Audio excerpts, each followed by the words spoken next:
नमस्कार प्यारे बच्चों, मैं ओम प्रकाश ढाल, आपका विज्ञान गुरु, आपका साथी पेक इंस्टीट्यूट के इस चैनल में आप सभी का स्वागत करता हूं। हम लोग कक्षा 10 का विज्ञान विषय का 5वां पाठ जैव प्रक्रम पढ़ रहे हैं। इसका हम लोग एक वीडियो बना चुके हैं, परिचय वीडियो है वो। आज से हम लोग प्रॉपर पाठ शुरू करेंगे।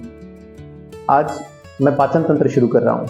आज का मेरा वीडियो कक्षा 6 से लेकर के 12 तक के सभी बच्चों के काम का है। हाँ, कुछ बच्चों को बोरिंग लग सकता है क्योंकि इसके अंदर बहुत ज़्यादा गहरा विज्ञान तो नहीं है, कोई लंबी चौड़ी रॉकेट साइंस नहीं है, परंतु हम लोगों के जीवन में काम आने वाली आधारभूत बातें ज़रूर है। ऐसा कहते हैं कि सभी रोग पेट से शुरू होते हैं और आज हमारा टॉपिक ही पाचन तंत्र है। अगर पाचन सही रखना है तो आपको ये पता तो होना चाहिए कि हमें क्या खाना है और क्या नहीं खाना है, या हम खाना ही क्यों खाते हैं, जो खा रहे हैं उनमें से क्या फैक्टर ऐसे हैं जो काम के हैं, और मल कैसे बनता है। तो आइए आज का पाठ शुरू करते हैं। प्यारे बच्चों, अध्याय 5 जैव प्रक्रम। आज का टॉपिक है पोषण तथा पाचन तंत्र। पोषण की परिभाषा क्या है? पोषण का मतलब यही होता है कि किसी चीज को पोषित करना, उसका विकास करना, वृद्धि करना। जब भी कोई व्यक्ति भोजन करता है तो भोजन के करने से उसका शरीर का आकार बढ़ता है, शरीर में मांसपेशियां बढ़ती है, उसमें शक्ति आती है। तो बच्चों, पोषण का मतलब ही होता है कि शरीर का वृद्धि और विकास करने के लिए जो आधारभूत घटक हमें चाहिए ना, वो प्राप्त करना। जाहिर सी बात है, पोषण प्राप्त करने के लिए हमें भोजन करना पड़ेगा, और भोजन करने के बाद में हमारा पाचन तंत्र जो है ना, वो उसमें से काम की चीज़ें तो रख लेता है, और ऐसी चीज़ें जो हमारे काम की नहीं हैं या भोजन के पाचन होने के बाद अपशिष्ट है, जो हमारे शरीर में अगर ज़्यादा देर रुके तो नुकसान करती है, उनको हम शरीर से बाहर निकाल देते हैं। सबसे पहले हम बात करते हैं कि हम भोजन में मुख्य रूप से खाते क्या हैं। कुछ बच्चे कहेंगे कि हाँ, दाल, चावल, रोटी, सलाद, चाउमीन, मंचूरियन, मैगी ये खाते हैं। नहीं भैया, ये तो दूसरी कक्षा का बच्चा भी बता देगा। आपको तो ये बताना है कि हमारे भोजन के घटक कौन कौन से हैं। हमारे भोजन के प्रमुख घटक हैं कार्बोहाइड्रेट, प्रोटीन, वसा, विटामिन, खनिज लवण आदि आदि। प्यारे बच्चों, ये जो घटक है ना, ये विज्ञान के मूल घटक हैं। आपको इनका ही उत्तर लिखना है। कभी भी अगर पूछे कि भोजन के घटक बताओ तो आपको ये नाम लिखने हैं। अब हम ऐसा क्या खाते हैं जिसमें कार्बोहाइड्रेट होता है, या हम ऐसा क्या खाते हैं जिसमें वसा होती है, आओ बात करते हैं। देखिए, एक भोजन की थाली की कल्पना करें। उसके अंदर रोटी है, सब्जी है, दाल, चावल, सलाद, दही आदि आदि है। इसका मतलब है ये एक संतुलित भोजन है, क्योंकि इसके अंदर आपको सारे घटक मिल रहे हैं। हमारे भोजन का जो सबसे सर्वाधिक महत्वपूर्ण घटक जो हमें ऊर्जा देता है, उसका नाम है कार्बोहाइड्रेट। और उस कार्बोहाइड्रेट हमें कहाँ से मिलेगा?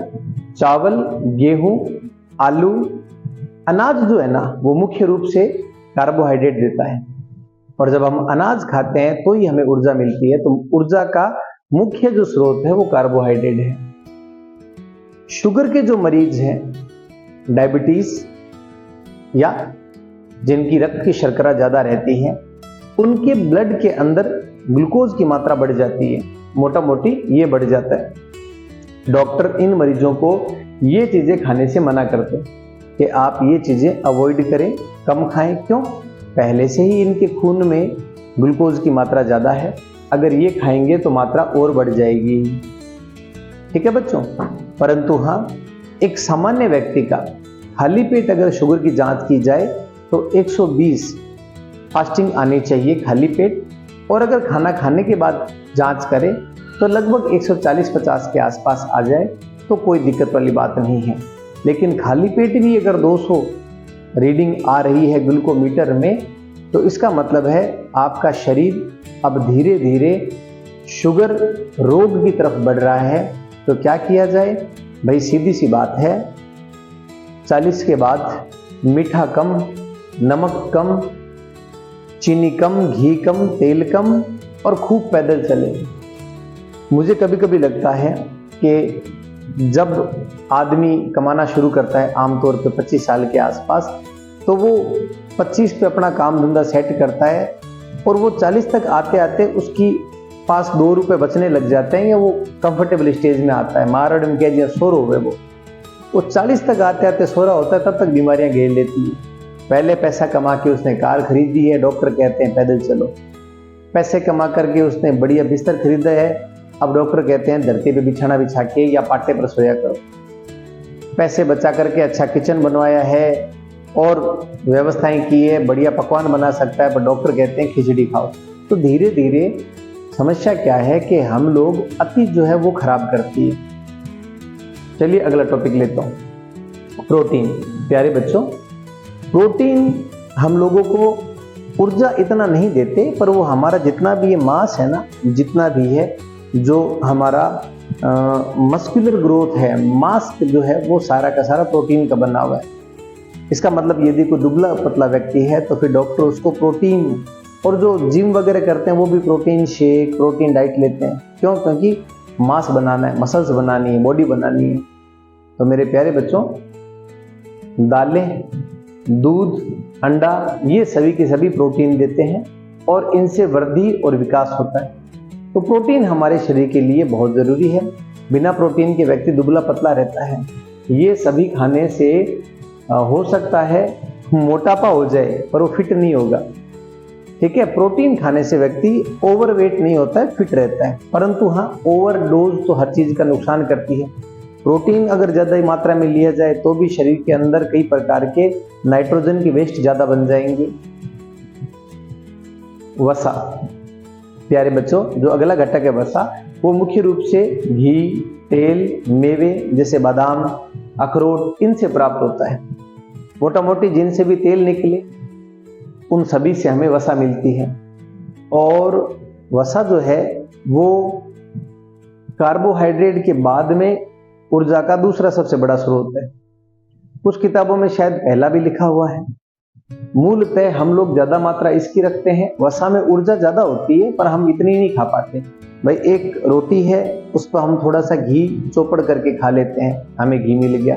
कई बार चूरमा चूर के खा लेते हैं, पर हाँ ये ऊर्जा तो देते हैं, पर बहुत ज्यादा मात्रा में अगर घी और तेल खाए जाएं तो धीरे धीरे ब्लड के अंदर इनके गुच्छे बन जाते हैं और वो गुच्छे ब्लड की, रक्त की जो पतली पतली धमनियां होती है, शिराएं होती है, उनको जाकर के ब्लॉक कर देता है। जिससे बाद में जैसे ब्रेन में या किडनी में कहीं पर भी जो वो शिराएं ब्लॉक होती है तो फिर अचानक से समस्याएं खड़ी हो जाती है। बहुत ही ज्यादा आपात स्थिति के अंदर व्यक्ति जा सकता है। कोरोना में हम लोगों को जो इंजेक्शन लगे थे, WHO खुद मान रहा है कि उनका दुष्प्रभाव है। 1000 में से एक व्यक्ति ऐसा होगा जिसकी आर्टरीज ब्लॉक होने का खतरा रहेगा और उसको अटैक आ सकता है, चाहे वो 20 साल का हो चाहे 50 साल का हो। और यही कारण है कि आजकल इन दिनों अगर आप सोशल मीडिया देख रहे हो तो आपने देखा होगा कि लोग शादी में नाचते गाते, जिम में भागते दौड़ते, ग्राउंड में खेलते हुए अचानक से गिर रहे हैं। बड़े अच्छे अच्छे कलाकार, जैसे मैं बड़ा एक फैन हूँ एक कलाकार का जिनका नाम था के, बहुत ही प्यारे गाने उन्होंने गाए हैं और वो स्टेज शो करते हुए गुजर गए। तो ऐसे बहुत सारे कलाकार हमारे जो कि जिनकी उम्र ज़्यादा नहीं थी, जो पूरी तरीके से फिजिकली फिट थे, जो जिम में एक्टिव थे और अपने स्वास्थ्य का ध्यान रखते थे, पर हाय रे किस्मत, उनको मौका भी नहीं दिया हॉस्पिटल जाने का, उससे पहले वो अलविदा हो गए। अब अगर मौका मिलता तो शायद वो अमेरिका तक जा सकते थे, उनके पास पैसों की कमी नहीं थी, वो जान बचा सकते थे, पर जब मौत आती है तो मौका नहीं देती है। तो मेरा सभी लोगों से निवेदन है कि अपने स्वास्थ्य का ध्यान रखें। मेरे खुद का ही पता नहीं है, जीवन का तो किसका क्या पता है, लेकिन हाँ, यदि आप कर्म अच्छे करते हो तो लोग आपके प्रति सहानुभूति रखते हैं। लेकिन यदि आप खुद ही कर्म ही माड़े कर रहे हो तो लोग कहते हैं इसके तो ये लक्षण थे, होना ही था। भाई आप अपने शरीर का ध्यान रखते हो, हेल्दी खाना खाते हो, जंक फूड नहीं खाते हो, एक्सरसाइज करते हो, तो लोग आपके सहानुभूति में बोलेंगे कि यार वो तो नशा भी नहीं करते, वो तो ये नहीं करते, उनके साथ ये कैसे हुआ। लेकिन यदि कोई व्यक्ति शराब पी रहा है, एक्सरसाइज करता नहीं है और ओवरवेट हो गया तो लोग यही कहेंगे कि उसके साथ तो यही होना था। चलिए अगला हमारा जो महत्वपूर्ण घटक है वो है विटामिन। विटामिन और खनिज लवण ये दोनों हम लोगों को सब्जियों से, मसालों से, फल फ्रूट से प्राप्त होते हैं। इनकी मात्रा बहुत ही कम होती है, हमें बहुत कम चाहिए होती है, पर हाँ चाहिए जरूर, ये बड़े महत्वपूर्ण घटक होते हैं। विटामिन जो है मेरे प्यारे बच्चों, जैसे मान लीजिए कि शरीर के अंगों के बाकी जो कोऑर्डिनेशन है ना, उनको कंट्रोल करता है। आपने सभी ने देखा विटामिन ए की कमी से रतौंधी रोग हो जाता है, विटामिन बी की कमी से बेरी बेरी रोग हो जाता है, हड्डियां कमजोर, विटामिन सी की कमी से सकरवी रोग हो जाता है, मुंह में छाले हो जाते हैं, विटामिन डी की कमी से रिकेट्स रोग हो जाता है, उसमें भी हड्डियां कमजोर हो जाती है, विटामिन ई की कमी से बांझपन हो जाता है, संतानोत्पत्ति में दिक्कत आती है, विटामिन के की कमी से रक्त का थक्का नहीं जम पाता है। ये मोटा मोटी 6 विटामिन है, इनके हम लोगों को सोर्स याद रखने हैं, और खास करके दूध, अंडा, इन ये सब में ये विटामिन पाए जाते हैं। ठीक है बच्चों, तो मैं ये मानता हूं कि जो बोर्ड का ये वाला हिस्सा है ये हमारे हो चुका है। बड़ा आसान था आज का, बातों बातों में हम लोगों का टॉपिक हो गया। अब आइए बोर्ड के दूसरे हिस्से पे चलते हैं। यहाँ पे लिखा हुआ है पोषण के आधार पे जीव कितने प्रकार के होते हैं। पोषण के आधार पे जीव शाकाहारी, स्वयपोषी या विषमपोषी 2 प्रकार के होते हैं। स्वयपोषी वो जो अपना भोजन खुद बना लेते हैं, विषमपोषी वो जो अपना भोजन खुद नहीं बनाते, उल्टी के इन पे निर्भर होते हैं। अब ये विषमपोषी जो है ना, ये खुद 4-5 प्रकार के होते हैं। अब आपको एक तो इसको बड़े ध्यान से याद करना है, और एक स्वयपोषी के बारे में कुछ डिटेल याद रखनी पड़ेगी। देखो, स्वयपोषी का मतलब होता है ऐसे जीव जंतु जो अपना भोजन खुद बना लेते हैं। तो कोई बच्चे कहेंगे कि सर मम्मी भी अपना भोजन खुद बनाती है, क्या वो भी स्वयपोषी है?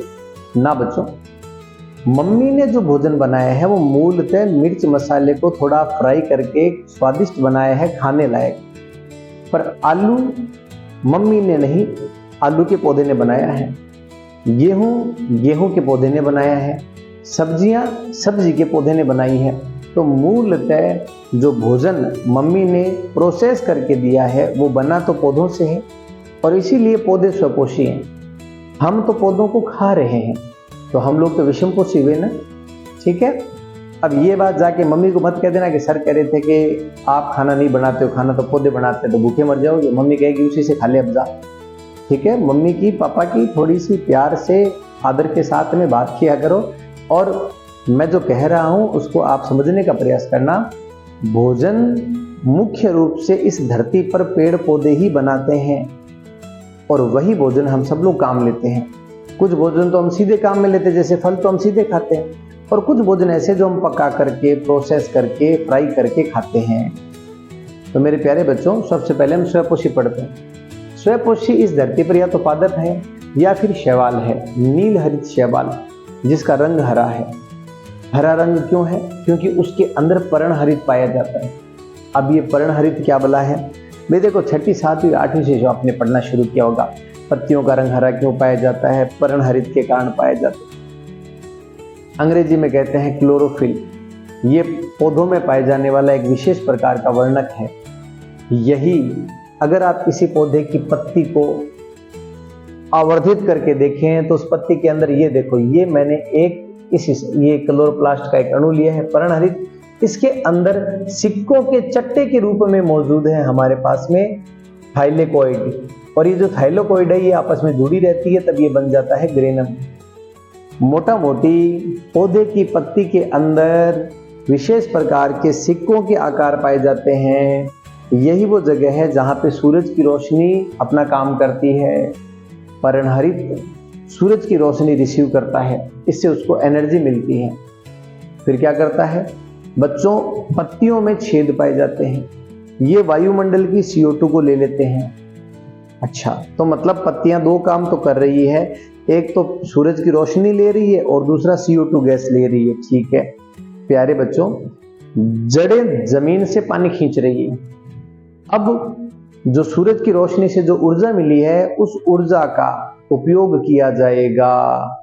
जो CO2 ली है ना, उस CO2 में हाइड्रोजन जुड़वाई जाएगी। देखिए, आओ ध्यान से देखना। देखो, ये रही CO2 और ये रहा पानी H2O। ये पानी कहां से आया? जड़ों से आया है।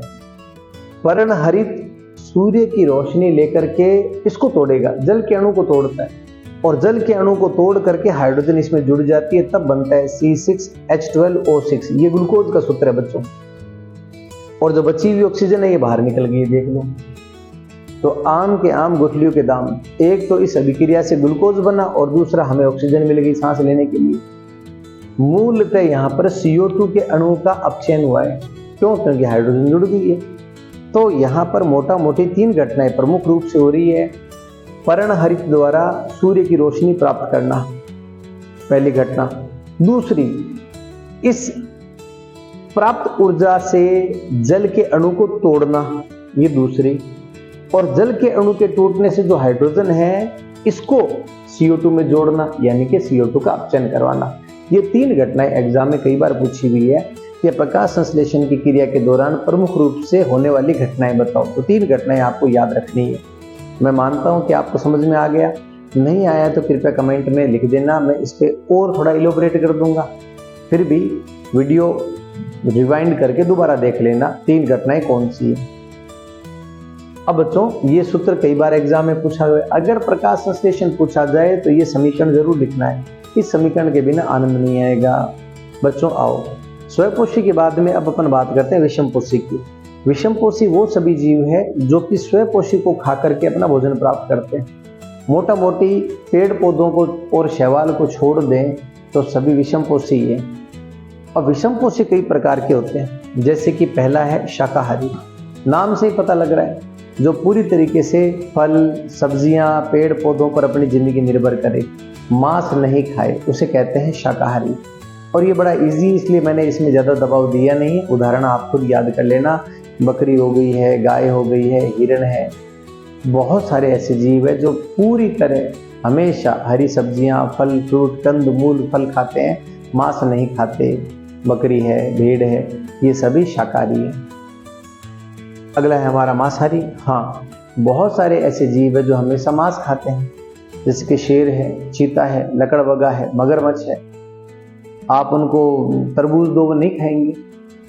ऐसा एक शेर भी है कि अपने मयार से नीचे तो मैं आने से रहा, शेर भूखा ही सही, घास तो खाने से रहा। तो उसमें शायर ये कह रहा है कि मैं अपनी जो मेरा एक स्टैंडर्ड बना हुआ है मैं उससे नीचे नहीं आऊँगा। चाहे मुझे कितनी भी भूख लगी है मैं घास नहीं खाऊंगा, क्योंकि मैं शेर हूँ। और मुझे जहाँ तक ध्यान में आता, मैंने एक आर्टिकल पढ़ा था कि यदि शेर को कभी दस्ते लगती है तो फिर वो सूखी घास खाता है। वो सूखी घास खाने से सूखी घास उसके पेट में जो एक्स्ट्रा पानी बना है एब्जॉर्ब कर लेती है। प्यारे बच्चों, जंगल के जो जीव जंतु वो भी बीमार पड़ते हैं और वो अपना इलाज अपने तरीके से कर लेते हैं। तो हमें समझ में आ गया कि मांसाहारी जीव वो जीव है जो पूरी तरह मांस खाएं। अगला है सर्वाहारी कैटेगरी। ये वो कैटेगरी है जिसके अंदर कुत्ता, बिल्ली आदि जीव आप रख सकते हो, इंसान भी। ऐसे जीव जो मांस भी खाए और शाकाहारी मतलब पेड़ पौधे भी खाए। जैसे कि मान लो कुत्ता है, रोटी डालोगे रोटी खा लेगा, उतनी देर में अगर चूहा दिखेगा तो उसको भी चेप जाएगा। बिल्ली है, बिल्ली बोली म्याऊं म्याऊं, क्या मैं घर के भीतर आऊं? चूहा बोला ना ना मोशी तुम अंदर मत आना, क्योंकि बिल्ली चूहा खा जाएगी। लेकिन दूध रखो दूध भी पी जाएगी, दूध में ब्रेड डाल दो खा जाएगी। तो ये जो है ना, ये सर्वाहारी जीव है। मानव में भी यही है। मांसाहारी जीवों की आहार नाल छोटी होती है, जबकि शाकाहारी जीवों की आहार नाल लंबी होती है। क्यों? शाकाहार पचाने में ज्यादा एंजाइम, ज्यादा मेहनत लगती है, ज्यादा टाइम लगता है। मांसाहारी जीवों की एलिमेंट्री कैनाल छोटी होती है पाचन तंत्र में। और मेरे प्यारे बच्चों, मांसाहारी जीवों के ये जो दांत है, कैनाइन दांत, जो राक्षस हंसते हैं ना, हा हा हा मंदोदरी, ये जो 4 दांत है ये बड़े होते हैं। क्यों? क्योंकि उनको चीर फाड़ करने के लिए जरूरी है।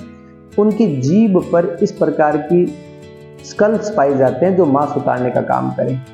तो हमें ज़्यादा तो मांसाहारियों के बारे में पढ़ने की आवश्यकता नहीं है, पर हाँ, जब मैं दांत के बारे में पढ़ाऊंगा तब आप लोगों को ये पता लगेगा कि हमारे कितने तरीके के दांत होते हैं। वहाँ पे आपको थोड़ा सा काम आएगा जो हमारे कैनाइन दांत रदनक, उनके बारे में। बच्चों, अगला जीव है मर्तोपजीवी। मर्तोपजीवी का मतलब होता है ऐसे जो मरे हुए जीवों पर ही निर्भर है, जैसे कि कवक, हम जिसको फंगस कहते हैं, और मारवाड़ी में हम कहते हैं खुम्बी, खुम्बी, मशरूम, खुम्बी, मशरूम या खुम्बी, बटन मशरूम। बच्चों, जब बारिशों के बाद में आप खेतों में जाते हैं ना, तो आप देखते हैं वहाँ पे एक सफ़ेद सफ़ेद सा एक कोई पौधा उगा हुआ है। और हमारे ग्रामीण परिवेश में उसको धो करके सब्जी बनाते हैं, बड़ी स्वाद सब्जी बनती है, प्रोटीन का अच्छा स्रोत है वो। पर कई लोग उसको खाते नहीं है, क्यों? क्योंकि कभी गंदी जगह उगी हुई है वो। मूलतः होता क्या है कि जो भी पेड़ पौधे मिट्टी में दब गए, सड़ गल गए, तो उसके ऊपर फंगस पनपता है, और वो फंगस जो है ना, वो ही जो है वो खुम्बी के रूप में होता है। अब अगर वो खेतों में है, शुद्ध जगह है, तो अच्छी खुम्बी, कोई दिक्कत नहीं है। लेकिन हाँ, मृत पशुओं को जहाँ फेंका हुआ है वहाँ पे अगर उगी हुई, तो ये तय बात है कि वो सड़े गले मांस पर उगी हुई है। तो डिपेंड करता है, खुम्बियाँ या मशरूम भी कई तरह की होती है, कई तो जहरीली होती है, नहीं खा सकते, पर हाँ जो बटन मशरूम है वो पौष्टिक है, खाया जा सकता है। ठीक है बच्चों, तो मृतोपजीवी समझ में आ गया आप लोगों को, जो मरे हुए जीवों से पोषण प्राप्त करे। ये एक है परजीव या परजीवी, ये बड़ा महत्वपूर्ण है। एग्जाम्पल आपको ये दो के याद रखने, बाकी तो तीन बड़े अपने आप याद रह जाते हैं। मृतोपजीवी कौन है? कवक है। और परजीवी कौन है? ऐसे जीव जो दूसरे को नुकसान करके अपना भोजन प्राप्त करे। मतलब वो भोजन तो प्राप्त कर रहा है, पर उसकी वजह से किसी दूसरे को नुकसान हो रहा है। जैसे मान तुम कहो कि गुरुजी मांसाहारी भी तो यही कर रहा है, शेर है वो हिरण का नुकसान ही कर रहा है। भाई वो तो उसका काम तमाम कर रहा है, लेकिन ये जो परजीवी है ना, ये उसको जिंदा रखते हैं, पूरी तरीके से नहीं खा रहे, धीमी गति से मारते हैं। जैसे कि सर में जूं होती है ना, वो खून पीती है और धीमी गति से खून पी रही है। एक जीव पाया जाता है जोंक, वो भी क्या करता है, चिपक जाता है चमड़ी पे, खून पीता है। गायों के नाजुक जो अंग है, थन है, कान है, उनके आसपास चींचड़ और गोइड, ये परजीवी होते हैं, ये चिपके रहते हैं। और ये खास प्रकार के ऐसे इंसेक्ट होते हैं जो कि खून पीते हैं। तो ये सभी परजीवी हैं, और ये सामने वाले जीव का नुकसान करके अपना भोजन प्राप्त करते हैं। ठीक है मेरे प्यारे बच्चों, इस प्रकार से अब हम लोग हमारे इस बोर्ड के आज के आखिरी टॉपिक पे आ गए हैं। एक जीव है जिसका नाम है अमीबा। अमीबा, अमीबा का कोई आकार तय नहीं होता, आप कैसे बना देना। अमीबा में भोजन की विधि कहलाती है एंडोसाइटोसिस, अंतर्ग्रथन, एंडोसाइटोसिस। एग्जाम में 1 नंबर में कई बार आया हुआ, शायद पिछले साल ही आया था कि एंडोसाइटोसिस की क्रिया समझाओ। मेरे प्यारे बच्चों, अमीबा जो है वो एक ऐसा जीव है जो एक कोशिकीय है, सिंगल कोशिका है वो। उसके अंदर कोई अंग नहीं है, मुंह नहीं है, पाचन तंत्र होता ही नहीं है। तो हाँ, उसके अंदर ऐसे एंजाइम जरूर पाए जाते हैं जो भोजन को पिघला कर भोजन को पाचित कर दे। तो देखो, जैसे ही अमीबा को, ये एक अमीबा है, कोई भोजन का कण दिखता है, आपको दिख रहा है, अमीबा को तो दिख रहा है, आपको दिखे ना दिखे, ये जो अमीबा को भोजन का कण इसको महसूस हुआ, आंखें तो होती नहीं है, पर हाँ भोजन के आसपास जो मौजूदगी है वो केमिकलों से ही महसूस करते हैं। फिर इस भोजन के आसपास ही अपना हाथ बढ़ाते हैं। ये हाथ प्रवर्ध होते हैं, एक प्रकार से अपने 2 नकली झूठे हाथ आगे करेगा।